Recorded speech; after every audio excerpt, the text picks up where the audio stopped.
I think we learned a few lessons from this year's special session of the Idaho legislature. Some things that I think were not widely known before that. One is that 1 in 4 children in Idaho receive child support payments from their non-custodial parents that are enforced through our state system. And that if Idaho did not pass a uniformity law, a conformity law with federal regulations, as all other 50 states are being asked to do, that system would cease to function. We also learned that 1 in 4 Idaho legislators, knowing that, still voted against the bill. And their concerns were many and wide-ranging. Representative Ken Andrus from Lava Hot Springs told his local newspaper this week that he voted no because he didn't want the United Nations telling him what to do. Now, setting aside the fact that in this case it was our own federal government hand in hand with the states telling us what to do in essence, if the United Nations were to tell our Idaho legislature to do something that they were already doing, that was in the best interest of the state, that their constituents supported, and that was the right thing to do, should they then stop doing it? It raises an interesting question. We also saw during this special session some very active lobbying activity on the part of the Idaho Freedom Foundation that kind of ruffled some feathers.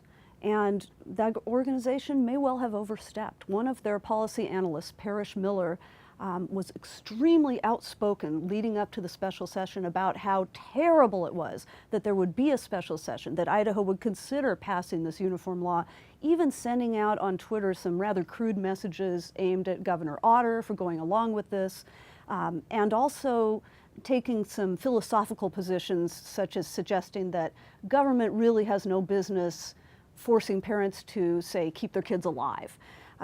So a couple of the tweets that Parrish Miller sent out in advance of the special session, one said, "Will the Idaho legislature bend over and take it from the feds, or will they resist being forever shackled to the unjust dictates of foreign courts?"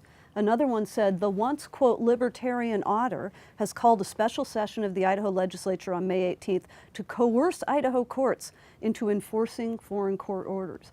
These were pretty incendiary language and messages to be sending out. That ruffled a lot of feathers, raised a lot of concerns, and led to a guest opinion in the Spokesman Review by Representative Luke Malek from Coeur d'Alene, raising concerns about the Freedom Foundation, its index, the way that it rates bills, and whether legislators are feeling a sense of pressure to go along with an organization's agenda in their votes and how they approach lawmaking.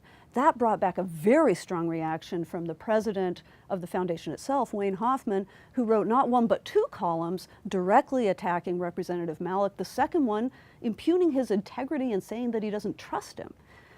Representative Malek is a Coeur d'Alene native. He has broad support in his district. He's an attorney, he's a former prosecutor, he's pretty much a straight arrow. There were people then rising to Representative Malek's defense saying they don't trust Wayne Hoffman. And so I think that this special session may impact the Idaho Freedom Foundation and its role in lobbying the legislature. Certainly it was a very high profile role and a lot of attention was focused on it that may or may not bode well for its credibility in the future. The special session is over now, and we're headed into a season when there will be interim committees meeting to address various issues, including state contracting, broadband, and more. The contracting issue is especially interesting in light of all the problems that we've seen with very large state contracts in recent years. And some news that is just coming out this week has to do with the contract for the renovation of the state capitol, a $120 million project that was definitely seen as very, very successful. It came in on time, it came in under budget, but now 5 years later we find out that it did not address what needed to be done to make the Capitol accessible for people with disabilities. And the state is now having to spend $400,000 to modify things that it changed in that process, even new things that it built in that process, in order to bring them in line with the federal law. So the Idaho State Capitol is 4 stories, and it has elevators, it has lots and lots of stairs, it has narrow aisles, and when they added in the renovation the new underground wings, those new underground wings are actually on a couple of different levels, and there are a significant number of stairs between the 2 levels. And the only way to get around those stairs, there's no ramp, is to go down a hallway, past one elevator that's not open to the public, around a corner, down another hallway to another elevator that is open to the public to go down those few stairs. It's complicated, and among the requirements that the state is now being subject to is a lot better signage to tell people where they need to go to get around those things. There's also no room for wheelchair accessible seating in the historic galleries of the House and the Senate. And the ADA requires not only that there be space for people in wheelchairs, but also companion seats next to them, and that they be integrated with other seating so that they're just like anybody else when they come to watch. And there were some structural impediments to altering where the existing seating is, but with some changes, you know, taking out some VIP seating, moving a wall, it turns out there are ways to accommodate both wheelchair accessible seating and companion seating in those historic galleries. We even have, all through the Capitol, historic doorknobs that turn out not to meet ADA requirements because you have to pull and grasp and twist. And it is possible to manufacture replicas that look just like that but actually are accessible. There are levers, they can be easily operated, and that's one of the other things we're going to have to do. This is concerning, and it probably would have been cheaper to do it right the first time. And of course, people with disabilities in Idaho feel strongly that they have as much right to have access to the Capitol as anybody else. It's their state government too. Other news that's coming out now has to do with the state budget and revenues and how they're coming in, and they are coming in strong. The surplus right now is running almost $92 million, and it's expected to only go up before the end of the fiscal year.